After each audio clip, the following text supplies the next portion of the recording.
You guys really appreciate that. That's not easy. That's the first time. I mean, this is what we call a large crowd for a speech, so incredible work, Kai. Now, back to business. Yes. Thank you, sir. Tonight we gather here in Milwaukee at one of the most crucial moments in American history. Just days ago, something that once seemed unimaginable became a terrifying reality. My father came under literal fire as an incredible, patriotic rally turned into a tragedy. On a field in Butler, Pennsylvania, a brave firefighter died. Others were injured, and as those bullets rained down, we came millimeters away from one of the darkest moments in our nation's history. But we did lose an American hero that day. We wish that he were with us tonight.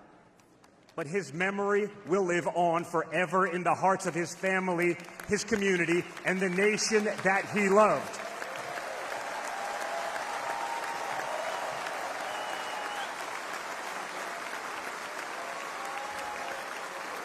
So I would like to take just a moment tonight to express our gratitude for the life and service of American hero Corey Comparator.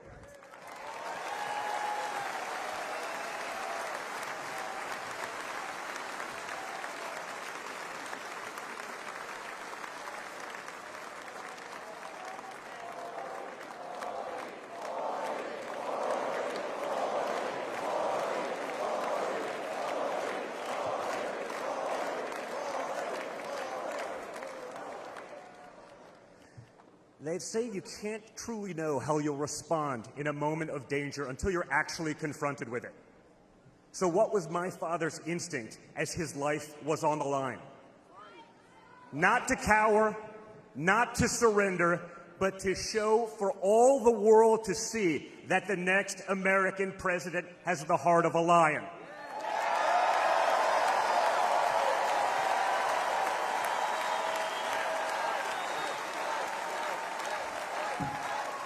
That the next American president has the courage to put the American people first once again. And in that moment, my father didn't just show his character. He showed America's character. When he stood up with blood on his face and the flag at his back, the world saw a spirit that could never be broken.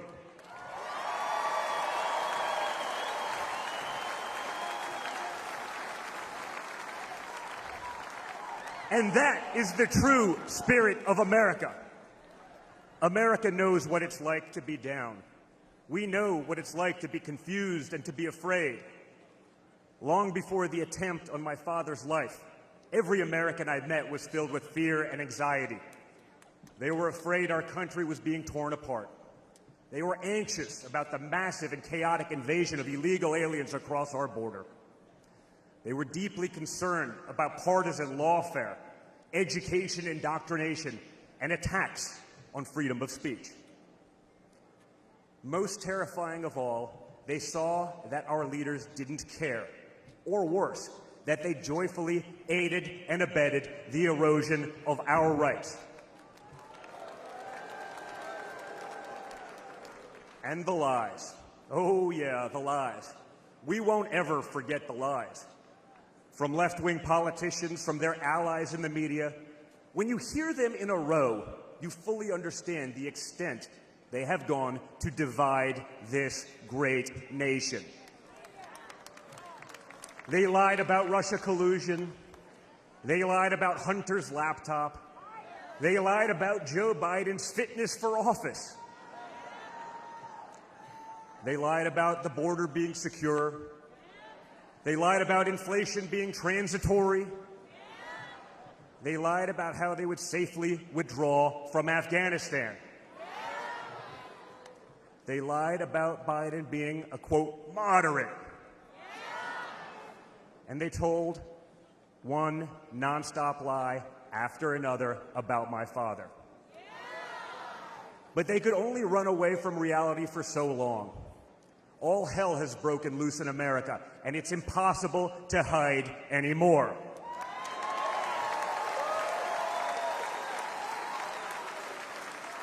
Remember Build Back Better? Instead, we got broke, bumbling Biden. Nothing is built, nothing is back, and nothing is better. Bridges are collapsing, our credibility is crumbling, and our money is worth less and less every single day. It was just one giant bait and switch, and normal Americans are the ones left holding the bag. Housing costs, gasoline prices, grocery bills just keep going up. Wave after wave of illegal aliens, deadly drugs keep pouring across our border. Meanwhile, pro-crime district attorneys have turned our cities into giant crime zones. They've turned criminals into victims, prosecutors into criminal defense attorneys, and police into public enemies. Left-wing activists are pretending to be educators, teaching our kids that there are 57 genders, but they can't even define what a woman is. On one hand, they think free speech protects their right to expose your children to explicit drag shows. On the other hand, they want to put you in jail for making a meme. It's like the entire world has been turned upside down. Does any of this sound like a country that's going in the right direction? And honestly, who is actually running the country anyway? It's obviously not Joe Biden. So who are they asking us to elect? Seriously, who's running things? Does anyone really know? Is it Jill? Is it Hunter? Barack Obama? Maybe it's the ghost of Corn Pop.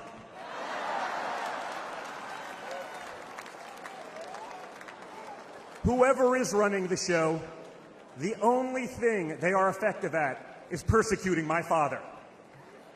They twisted, contorted, and corrupted the criminal code to turn bookkeeping errors into felonies. They concocted new legal theories out of thin air. They imposed gag orders on my father because the last thing a defendant should be able to do is defend himself, right?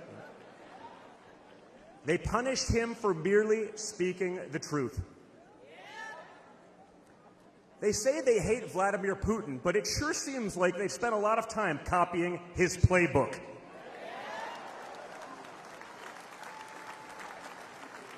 In this country, we don't criminalize political differences. We debate them. We vote on them. But we don't make you choose between picking a party or picking a jail cell.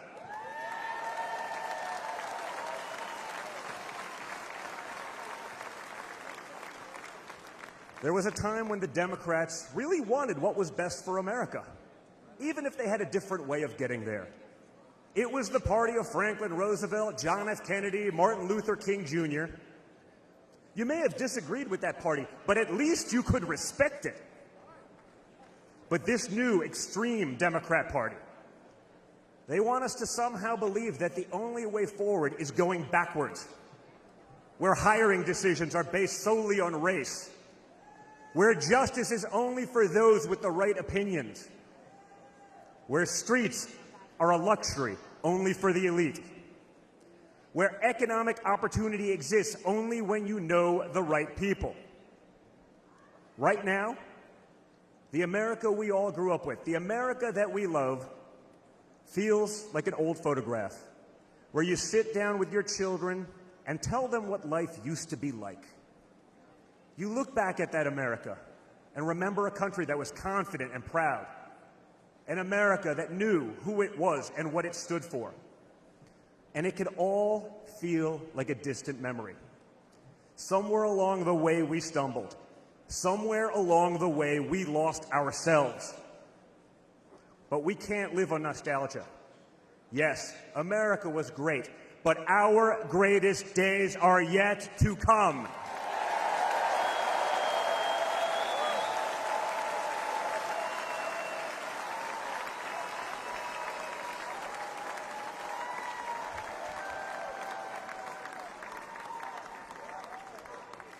Because no matter how far off that old photo may feel, it's not the end of our story. We're like that man who stood on that platform and felt the bullet pierce his flesh just days ago in Pennsylvania. He may have moved to the ground, but he stood back up.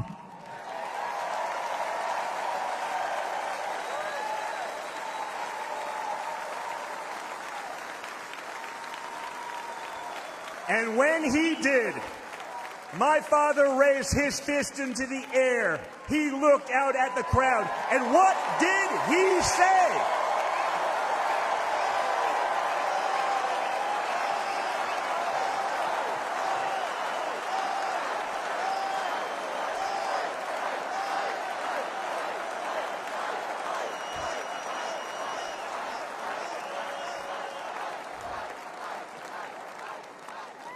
And we will fight. We will fight. We will fight with our voices. We will fight with our ideas. And on November 5th, we will fight with our vote.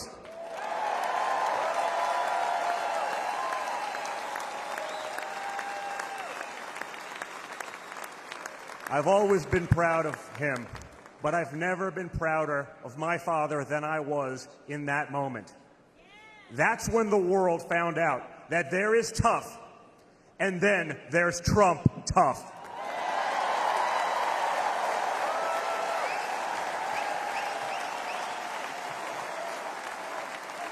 And the good news is, America is Trump tough.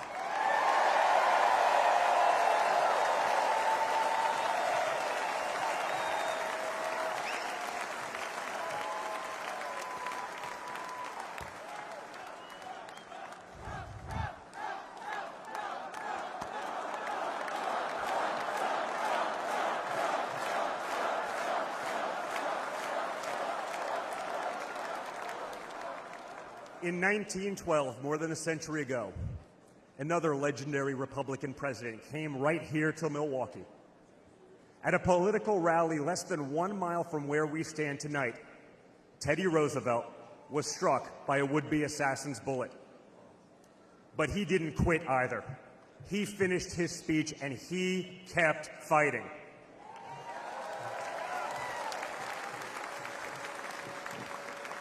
My friends, I don't believe in coincidences, but I do believe in God's plan.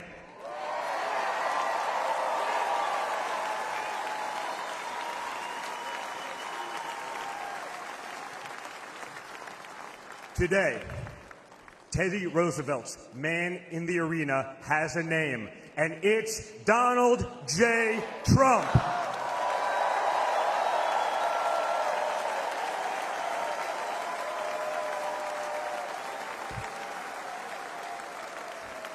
Remember, my father didn't have to run for re-election this year.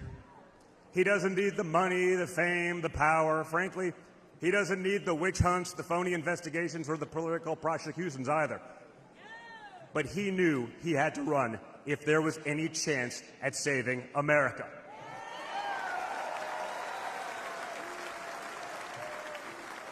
He's not doing it for himself. He's doing it for everyone here tonight, for everyone watching at home.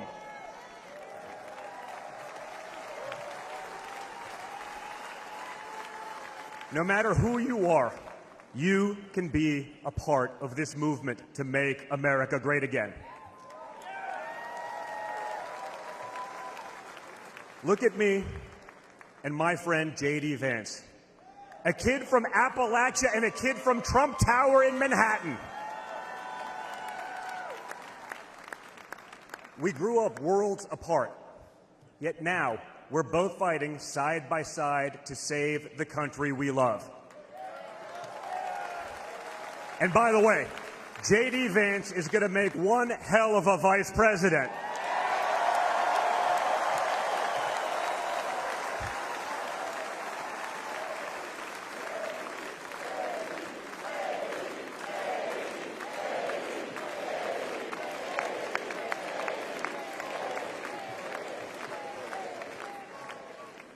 For those of you who have tuned out politics or have never even voted, I want you to know, if you're looking for a better life, a more prosperous future, a safer, more wholesome and patriotic place to call home, there's room for you in this party and in this movement.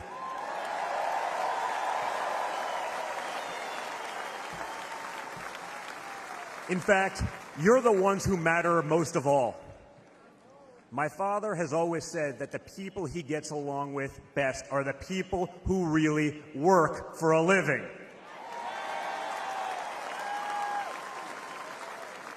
It's because of his background as a builder in construction, right?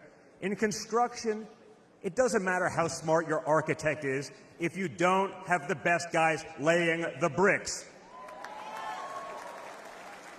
People with grit, people who get their hands dirty.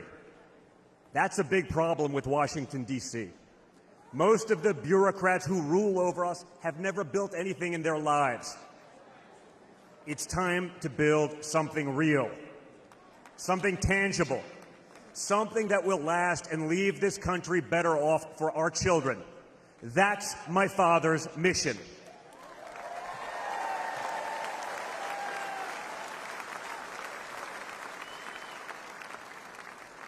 This November, we have a choice. It's a choice between one team that wants to build this country up and another that wants to tear this country down. It's a choice between people who are proud of America and people who are ashamed of America. And ultimately, it's a choice between America last and America first.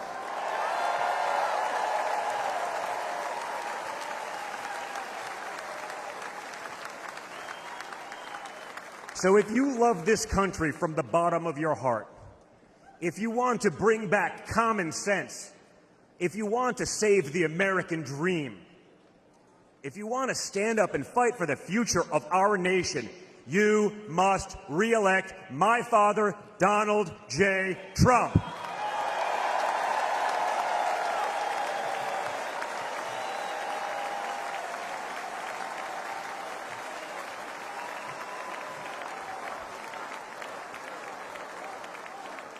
Together, we will make America great once again. Thank you. Thank you, Wisconsin.